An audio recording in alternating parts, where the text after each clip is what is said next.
مجلس عید محرم الحرام ختم ہو گئی. حسین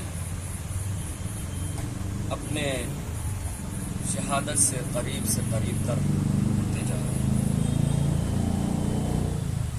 عزیزوں، یہ جو ہم کو حیات ملی، یہ جو ہمیں زندگی ملی، جو بھی ہے ہمارے پاس، اتنا اچھا ہے کہ ہم اس کو اچھے کاموں میں لگا دیں.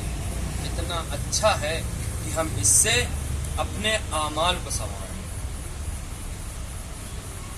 باپ اور بیٹے کی محبت جس کی کوئی مثال نہیں.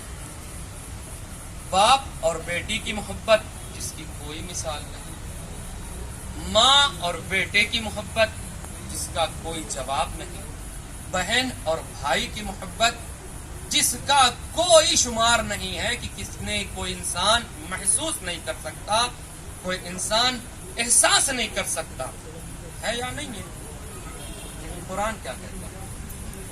کہتا ہے ایک دن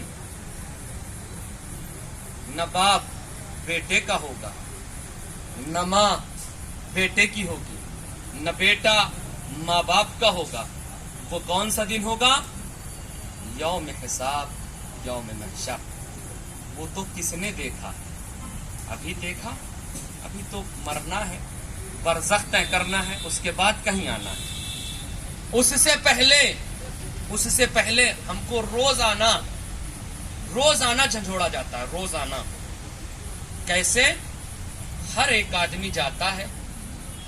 جو جا رہا ہے ایسا نہیں ہے کہ اس سے کوئی محبت نہیں کر رہا ہے. ہمیں سے کسی نے اپنے دادا کو کھویا ہوگا، کسی نے اپنے دادی کو کھویا ہوگا، کسی نے اپنے پھوپھی کو کھویا ہوگا، کسی نے اپنے والد کو کھویا ہوگا، کسی نے اپنے والدہ کو کھویا ہوگا. خدایا جنہوں نے اپنے ہاتھ سے ان کو کھویا ہے، خدایا ان پر رحمت نازل فرما. اور پروردگار جن کے والدین اس دنیا میں سلامت ہوں، پروردگار ان کو صحت کے ساتھ طول عمر عطا فرما. کیا ہمیں ان سے محبت نہیں تھی؟ کیا انہیں ہم سے محبت نہیں تھی؟ یا ہمیں ان سے محبت نہیں تھی؟ لیکن انصاف سے بتانا، ہم میں سے کوئی ہے کہ جو ان کے قبر میں جا کر کوئی جواب دے؟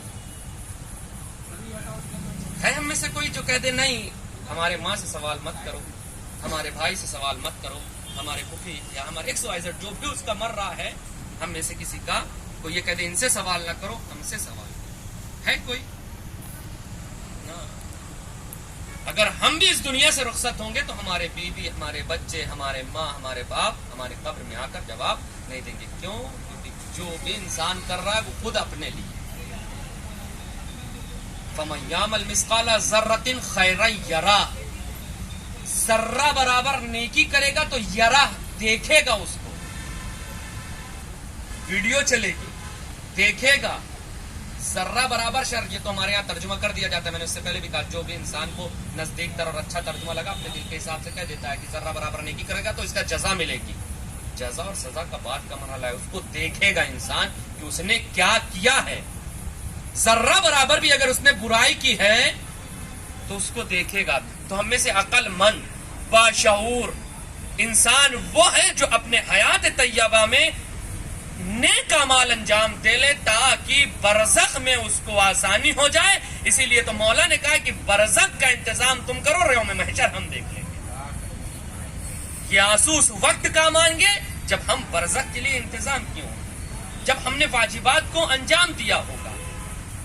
مولا صفین کی جنگ سے لوٹ رہے ہیں، ایک قبرستان سے گزر ہوا، قبرستان میں ٹھہر کر اپنے صحابیوں کو مخاطب کیا، اور مخاطب کرنے کے بعد نہج البلاغہ کے جملے یہ ہیں کہ مولا کہتے ہیں دیکھو ہم اپنے یہاں کی خبر بتا رہے ہیں، تمہارے پاس بہت مال تھا، بہت دولت تھا، تم نے چھوڑ دیا، لوگوں نے اس کو میراث میں تقسیم کر دیا. تم نے اپنی بیوی چھوڑی تھی جس کے بارے میں یہ کہتے تھے کہ اگر کوئی آنکھ اٹھا کر دیکھ لے گا پھاڑ دیں گے. دوسرے کی منقوہ ہو گئی، آج دوسرے کی زوجیت میں ہے. تم نے جو بلڈنگ بنائی تھی نا سب خراب ہو گئی. جو بھی کیا تم نے، میں تو ایک جملہ کہتا ہوں یہاں پہ، جب اس کو پڑھنے کے بعد یہ کلمہ مولا کے پڑھنے کے بعد ایک جملہ کہتا ہوں، اور جملہ غور کیجئے گا بستر استراحت پر، اس جملے پر یہ مت دیکھا کر یہ کون کہہ رہا ہے، یہ دیکھیے کیا کہہ رہا ہے مولا کے جملے. میں یہ کہتا ہوں کہ جو بھی ہمارے پاس ہے وہ سب دوسرے کا دیا ہوا ہے. ہمارا نام ہمارا ہے، پیدا ہونے کے بعد ہم نے رکھا تھا، یہ بھی دوسرے ہی کا دیا ہوا ہے، اور سب سے پہلے یہی دوسرے چھینتے ہیں. یہی سب سے پہلے دوسرے چھینتے ہیں جنہوں نے دیا تھا آپ کو نام، جو شہرت دی تھی اتنی کہ زکی زکی زکی زکی کر رہے تھے، آج آنکھ بند ہوئی مٹی پڑی ہوئی ہے. مرحوم کی تدفین کب ہوگی؟ مرحوم کی مٹی کب اٹھے گی؟ غور کیجئے اس جملے پر، جو بھی ہے سب دوسرے کا. بظاہر کما تو ہم رہے ہیں لیکن دوسرے کی نوکری کا، پیسہ بھی دوسرے کا، ہر چیز. مولا نے یہ ساری چیز بیان کرنے کے بعد اس کے بعد کہا یہ ہمارے یہاں کی خبر ہے، خبر جو ہم دے رہے ہیں تم کو یہ ہمارے یہاں کی خبر ہے، تم اپنے یہاں کا بتاؤ تمہیں وہاں کیا ایسا ہے.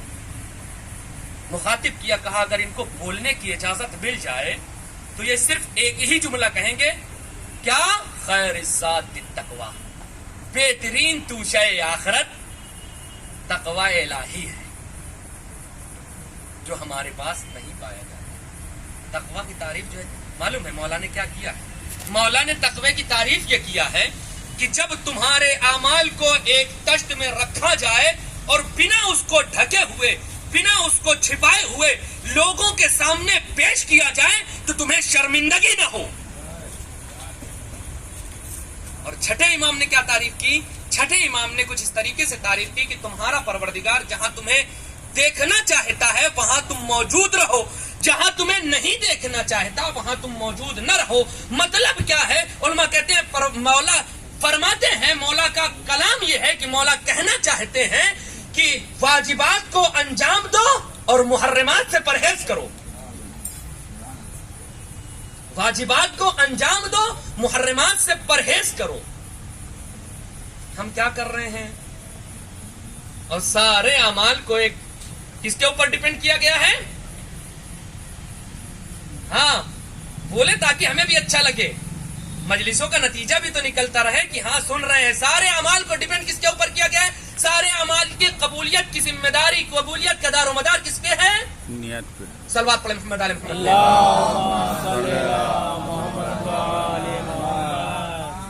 ایک اور صلوات پڑھیں. سارے اعمال کی قبولیت کا دار و مدار کس پہ ہے؟ نماز کے اوپر ہے یا نہیں ہے؟ پھر اس کے بعد ہم سوچیں کہ ہم نماز میں، اور یہ شیعت کی پہچان بھی ہے. میں نے اگر آپ کو یاد ہو جناب مسلم علیہ الصلوۃ والسلام کی جو مجلس پڑھی تھی میں نے، اس میں بیان کیا تھا کہ اس زمانے میں شیعت کی پہچان کیا تھی؟ نماز پڑھنا زیادہ، دعائیں پڑھنا، مسجد میں دیر تک بیٹھنا. اور آج ہمارے یہاں کیا ہے؟ اس کے ایک دم برعکس. ہم تو شیعت جانتے ہی نہیں اصل ہے کیا چیز. لہذا ہم زیادہ کوشش کریں وقت پر نماز پڑھنے کی. کیوں؟ کیونکہ کل میں نے اشارہ کیا تھا اور جلدی جلدی گزرے تھے کہ 11ویں امام نے کیا فرمایا ہے کہ مومن کی 5 علامتیں ہیں. کل میں نے جلدی جلدی گزارا تھا، آج تھوڑا وضاحت کے ساتھ